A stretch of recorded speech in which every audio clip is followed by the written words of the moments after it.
ওং নমো ভগবতে বাসুদেবায় নম। জয় শ্রীকৃষ্ণ। রাধে রাধে। নমস্কার বন্ধুরা। বৈশাখ মাসের কৃষ্ণপক্ষের একাদশীর নাম বরুথিনী একাদশী। এই বরুথিনী একাদশী কবে পালিত হবে? 12ই এপ্রিল রবিবার নাকি 13ই এপ্রিল সোমবার? বন্ধুরা, বছরের 24টি একাদশীর মধ্যে এই বরুথিনী একাদশী খুবই গুরুত্বপূর্ণ একটি একাদশী। এই দিনটি বৈষ্ণব এবং সনাতন ধর্মের কাছে খুবই গুরুত্বপূর্ণ একটি দিন। এই একাদশীর দিনেই ভগবান বিষ্ণুকে পুজো করা হয়। ভক্তরা ভগবান বিষ্ণুর উদ্দেশ্যে এই দিন পূজা ও ব্রত পালন করে থাকেন।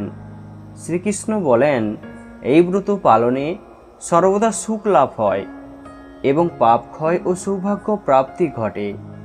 দুর্ভাগা স্ত্রীলোক এই ব্রত পালনে সর্বসৌভাগ্য লাভ করে থাকে। ভক্তি ও মুক্তি প্রদানকারী এই ব্রত সর্ব পাপ হরণ এবং গর্ভবাস যন্ত্রণা বিনাশ করে। এই ব্রতর প্রভাবে মান্ধাতা, ধুন্ধুমার আদি রাজারা দিব্য ধাম লাভ করেছেন। এমনকি মহাদেব শিবও এই ব্রত পালন করেছিলেন। 10,000 বছর তপস্যার ফল কেবলমাত্র এক বরুথিনী ব্রত পালনে লাভ হয়। যে শ্রদ্ধাবান ব্যক্তি এই ব্রত পালন করেন তিনি ইহলোক ও পরলোকে সমস্ত প্রকার বাঞ্ছিত ফল লাভ করেন। দেখুন, একাদশী ভৌতিক জগতে বসবাসকারী দুঃখী শরীর ও মনের রোগ ব্যাধি দূর করার জন্য পরম ঔষধ রূপে সৃষ্টি করা হয়েছে। তো বন্ধুরা, এমনই পরম কল্যাণকারী একাদশী তিথি আবারও আসতে চলেছে, আর সেই একাদশীর নাম বরুথিনী একাদশী। তাই এই বরুথিনী একাদশী কবে পালিত হবে এবং কোন দিনে এই বরুথিনী একাদশীর ব্রতটি আপনারা পালন করবেন তা অবশ্যই আজ আপনারা শ্রবণ করবেন। এই একাদশী ব্রত পালনের ফলে জীবনের সর্ব পাপ থেকে মুক্তি পাওয়া যায়। তাই বন্ধুরা, এই বরুথিনী একাদশী তিথিতে ভগবান শ্রী হরিবিষ্ণুর আরাধনা করলে জীবনের সব থেকে বড় সংকট দূর হয়। 10,000 বছর তপস্যার ফল কেবলমাত্র এক বরুথিনী ব্রত পালনে লাভ হয়। যে শ্রদ্ধাবান ব্যক্তি এই ব্রত পালন করেন তিনি ইহলোক ও পরলোকে সমস্ত প্রকার বাঞ্ছিত ফল লাভ করেন। তাই অবশ্যই আপনারা এই বরুথিনী একাদশী ব্রতটি ভক্তি, ভালোবাসা, শ্রদ্ধার সহিত অবশ্যই এই একাদশী ব্রতটি আপনারা পালন করবেন। বৈশাখ মাসের কৃষ্ণপক্ষে যে একাদশী ব্রতটি পালিত হচ্ছে সেই একাদশীর নামটি অবশ্যই বরুথিনী একাদশী। তাই এই একাদশী কবে পালিত হবে এবং কোন দিনে এই একাদশী ব্রত আপনারা পালন করবেন এবং এই একাদশী তিথিটি কতক্ষণ থাকছে এবং এই বরুথিনী একাদশীর দিন কি করবেন ও কি করবেন না, এছাড়াও এই বরুথিনী একাদশীর দিন কি খাবেন ও কি খাবেন না, এই সব কিছুই আপনাদের সাথে আজকের এই ভিডিওতে বিস্তারিতভাবে আলোচনা করা হবে। আমাদের সকলেরই আজকের এই গুরুত্বপূর্ণ তথ্যগুলি জানা খুবই প্রয়োজন। তাই অবশ্যই আমার প্রিয় সকল ভক্তগণ ভিডিওটি ভক্তি, ভালোবাসা, শ্রদ্ধার সহিত অবশ্যই শ্রবণ করবেন। আর এই চ্যানেলে নতুন হয়ে থাকলে দয়া করে চ্যানেলটি সাবস্ক্রাইব করবেন, কারণ পরবর্তী সময়ে এই ধরনের নতুন নতুন ভিডিও বা তথ্য পাওয়ার জন্য। এবং ভিডিওটিতে একটি লাইক করবেন আর কমেন্টে ভক্তি, ভালোবাসা, শ্রদ্ধা দিয়ে জয় শ্রী হরিবিষ্ণুর জয় বা আপনাদের ইষ্ট দেবতার নামটি অবশ্যই লিখবেন। বন্ধুরা, আমাদের হিন্দু পঞ্জিকা অনুসারে বরুথিনী একাদশী বৈশাখ মাসের কৃষ্ণপক্ষীয় একাদশী বরুথিনী নামে বিখ্যাত। এবং বন্ধুরা, প্রত্যেকটি একাদশীকে শ্রী হরির রূপ ধরা হয়। বিশ্বাস করা হয় যে এই দিনে উপবাস করলে সর্বদা সুখ লাভ হয় এবং পাপ ক্ষয় ও সৌভাগ্য প্রাপ্তি ঘটে।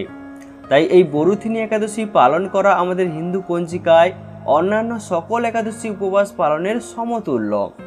তাই এই বরুথিনী একাদশী আপনারা কবে পালন করবেন এবং এই একাদশীর মাহাত্ম্য কী, এই সব কিছুই আজ আপনাদের সাথে আলোচনা করা হবে। বিশ্বাস করা হয় যে যে কেউ যথাযথ আচার অনুষ্ঠানের মাধ্যমে এই বরুথিনী একাদশী উপবাস পালন করলে এবং ভগবান বিষ্ণুর উপাসনা করলে তার জীবন থেকে সকল প্রকার পাপ, দুঃখ, কষ্ট অচিরেই বিনাশ হয়। তাই যেই ব্যক্তি ভক্তি সহকারে এই বরুথিনী একাদশী ব্রত উপবাস পালন করেন তিনি অবশ্যই বৈকুণ্ঠ ধাম প্রাপ্ত হন। এছাড়াও এটি আপনার ঘর বা জীবন থেকে যে কোনো নেতিবাচকতা দূর করতেও সাহায্য করে। হিন্দু ধর্ম অনুসারে নারী পুরুষ নির্বিশেষ 8 থেকে 80 বছর বয়সের যে কোনো ব্যক্তির ভক্তি সহকারে পবিত্র একাদশী ব্রত পালন করা অতি অবশ্যই কর্তব্য। একাদশী ব্রত পালন করে একাদশী মাহাত্ম্য পাঠ ও শ্রবণ করলে শ্রী হরির কৃপা লাভ করা সম্ভব এবং জীবনে সৌভাগ্যের অধিকারী হওয়া যায়। আমাদের সনাতন ধর্মে এই বরুথিনী একাদশীকে হিন্দু দেবতা ভগবান বিষ্ণুর আশীর্বাদ লাভের জন্য সবচেয়ে শুভ দিন বলে বিবেচনা করা হয়। তাই এই দিনে ভগবান বিষ্ণুর উপাসনা করলে জীবনের সর্ব পাপ থেকে মুক্তি পাওয়া যায় এবং জীবনে সমৃদ্ধি আসে এবং একজন ব্যক্তি মানসিকভাবে শক্তিশালী হয়। তাই এই বরুথিনী একাদশী পালিত হবে এই বছর। বরুথিনী একাদশী 2026 সালে পালিত হবে 13 এপ্রিল 29 চৈত্র সোমবার। বন্ধুরা, এবার আমরা শ্রবণ করে নেব এই বরুথিনী একাদশীর মাহাত্ম্য কথাটি। বরুথিনী একাদশী ব্রত মাহাত্ম্য। বৈশাখ কৃষ্ণপক্ষিয়া বরুথিনী একাদশী ব্রত মাহাত্ম্য ভবিষ্যোত্তর পুরাণে যুধিষ্ঠির শ্রীকৃষ্ণ সংবাদে বর্ণনা করা হয়েছে। যুধিষ্ঠির মহারাজ শ্রীকৃষ্ণকে বললেন, হে বাসুদেব, আপনাকে প্রণাম। বৈশাখ মাসের কৃষ্ণপক্ষের একাদশী কি নামে প্রসিদ্ধ এবং তার মহিমাই বা কি, তা কৃপা করে আমাকে বলুন। শ্রীকৃষ্ণ বললেন, হে রাজন, ইহলোক ও পরলোকে বৈশাখ মাসের কৃষ্ণপক্ষিয়া একাদশী বরুথিনী নামে বিখ্যাত। এই ব্রত পালনে সর্বদা সুখ লাভ হয় এবং পাপক্ষয় ও সৌভাগ্য প্রাপ্তি ঘটে। দুর্ভাগা স্ত্রীলোক এই ব্রত পালনে সর্বসৌভাগ্য লাভ করে থাকে। ভক্তি ও মুক্তি প্রদানকারী এই ব্রত সর্ব পাপ হরণ ও গর্ভবাস যন্ত্রণা বিনাশ করে।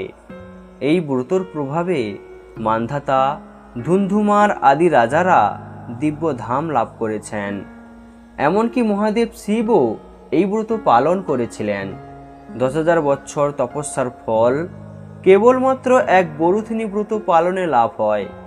যে শ্রদ্ধাবান ব্যক্তি এই ব্রত পালন করেন তিনি ইহলোক ও পরলোকে সমস্ত প্রকার বাঞ্ছিত ফল লাভ করেন। হে নৃপশ্রেষ্ঠ, অশ্বদান অপেক্ষা গজদান শ্রেষ্ঠ।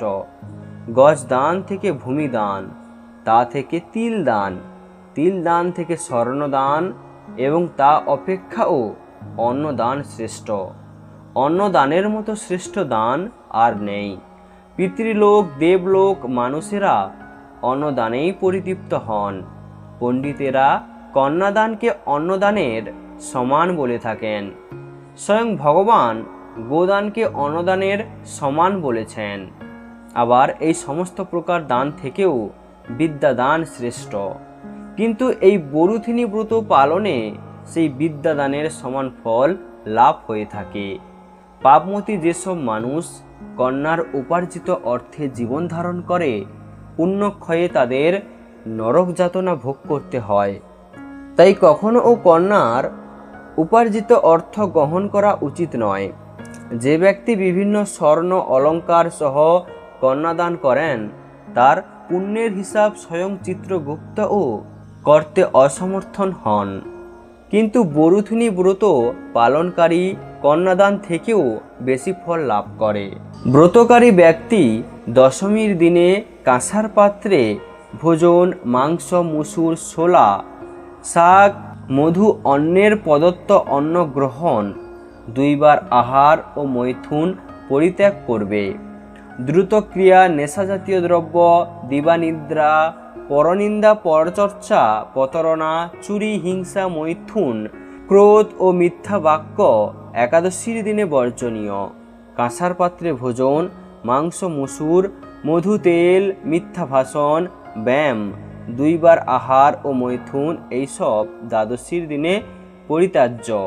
হে রাজন, বিধি অনুসারে বরুথিনী ব্রত পালনে সকল প্রকার পাপের বিনাশ ও অক্ষয়গতি লাভ হয়। যিনি হরিবাসরে রাত্রি জাগরণ করে ভগবান জনার্দনের পূজা করেন তিনি সর্বপাপ মুক্ত হয়ে পরম গতি লাভ করেন।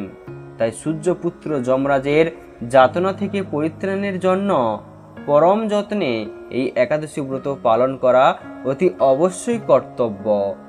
বরুথিনী একাদশীর ব্রতকথা শ্রদ্ধা ভরে পাঠ বা শ্রবণ করলে সহস্র গোদানের ফল লাভ হয় এবং সর্বপাপ থেকে মুক্ত হয়ে বিষ্ণুলোকে গতি হয়। হরে কৃষ্ণ, জয় রাধে। বন্ধুরা, এখানে আমি ব্রত কথাটি সমাপ্ত করলাম। এছাড়াও বন্ধুরা, এই বরুথিনী একাদশীর দিন ভুলেও করবেন না এই কাজগুলো। নাম্বার 1, একাদশীর দিনে জুয়া খেলতে নেই। ধর্মীয় ধারণা অনুযায়ী এমন করলে ব্যক্তির বংশ নষ্ট হয়ে যায়। নাম্বার 2, একাদশী রাতে ঘুমোতে নেই। পুরো রাত বিষ্ণুর ভক্তি মন্ত্র জপ ও জাগরণ করে ওই সময়টা কাটানো উচিত। নাম্বার 3, এই দিন ভুলেও চুরি করবেন না। এই দিন চুরি করলে 7 পুরুষ পাপের অংশীদার হয়। নাম্বার 4, একাদশীতে খাওয়া দাওয়া ও ব্যবহারের সাত্ত্বিকতা পালন করা অতি অবশ্যই উচিত। এতে জীবনে আধ্যাত্মিক উন্নতি লাভ করা যায়।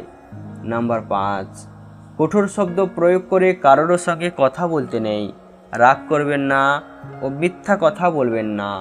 এই দিন কাউকে এমন কোনো কথা বলবেন না যাতে তোমার সেই কথা তার গায়ে আঘাত লাগে। এই দিন কাউকে কটু কথা বলবেন না। নাম্বার 6, একাদশীর দিনে সকালে তাড়াতাড়ি ওঠা উচিত এবং সন্ধ্যাবেলা ঘুমানো উচিত নয়। এতে জীবনে দারিদ্রতা নেমে আসে। এছাড়াও বন্ধুরা, বরুথিনী একাদশী পালনের একটি গুরুত্বপূর্ণ অংশ হল উপবাস। এই দিনে ভক্তরা নিয়মিত খাবার গ্রহণ থেকে বিরত থাকেন এবং একাদশী উপবাসের নিয়ম অনুসারে একটি বিশেষ ডায়েট অনুসরণ করেন। এছাড়াও কিছু ভক্ত সম্পূর্ণ নির্জল উপবাস পালন করেন। তারা সারাদিন ধরে জল পান করে শরীরকে আর্দ্র রাখার জন্য। উপবাসের সময় যে কোনো ধরনের আমিষ খাবার, অ্যালকোহল বা বাজারের খাবার এড়িয়ে চলা অপরিহার্য, কারণ এগুলো অপবিত্র বলে বিবেচিত হয়। তো বন্ধুরা, ভিডিওটি আজ এই পর্যন্ত। ভিডিওটি দেখে ভালো লাগলে একটি লাইক অবশ্যই করবেন।